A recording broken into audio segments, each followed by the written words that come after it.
Hello everyone, welcome to success with Rai academy.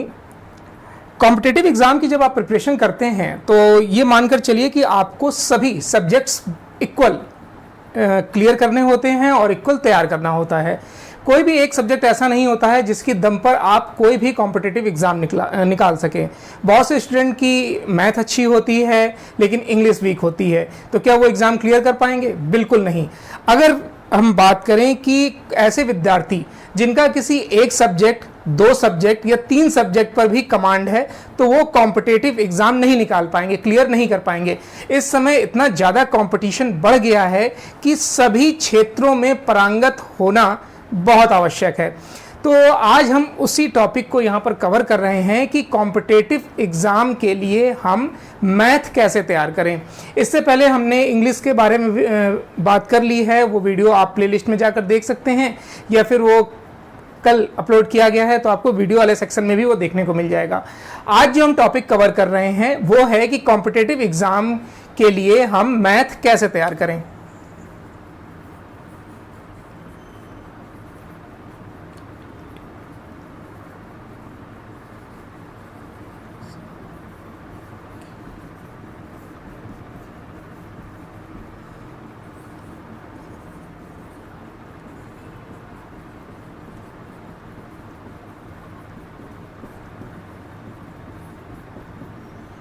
Competitive exam के लिए हम मैथ कैसे तैयार करें।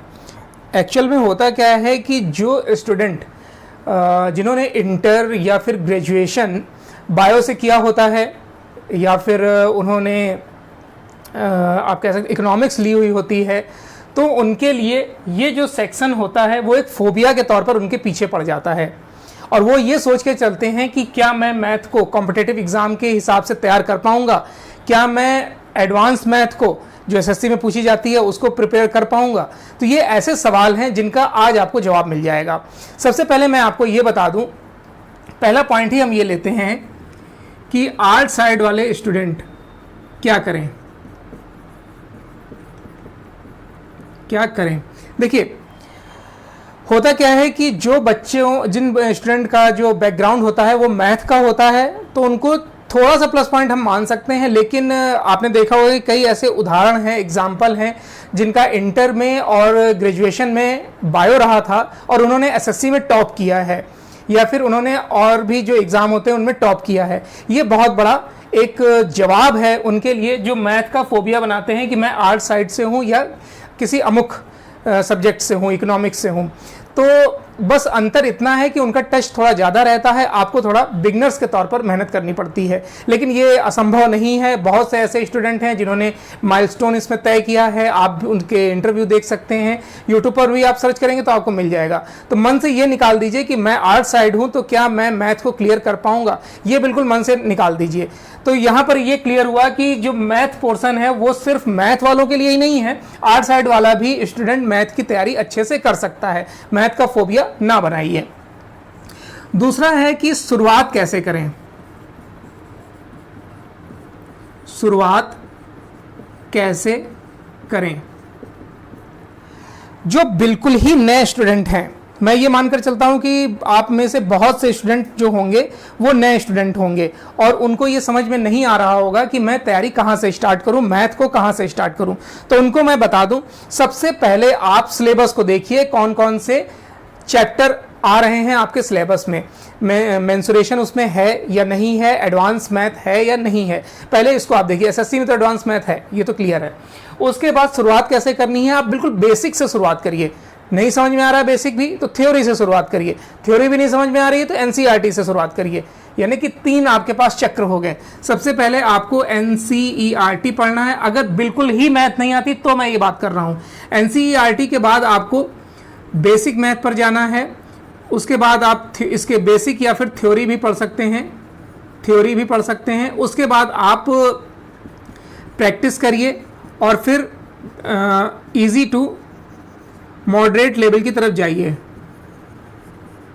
इजी टू मॉडरेट लेवल की तरफ जाइए। यानी आपको शुरुआत कैसे करनी है, बेसिक क्वेश्चंस को उठाना है, धीरे धीरे प्रैक्टिस करनी है। नहीं समझ में आता थ्योरी पढ़िए, नहीं समझ में आता उसका सोल्यूशन देखिए। अगर उसके बावजूद भी आपको नहीं आता है तो किसी यूट्यूब चैनल की मदद लीजिए। उसके बावजूद भी नहीं आता है तो फिर आप कोई कोचिंग इंस्टीट्यूट ज्वाइन कर लीजिए।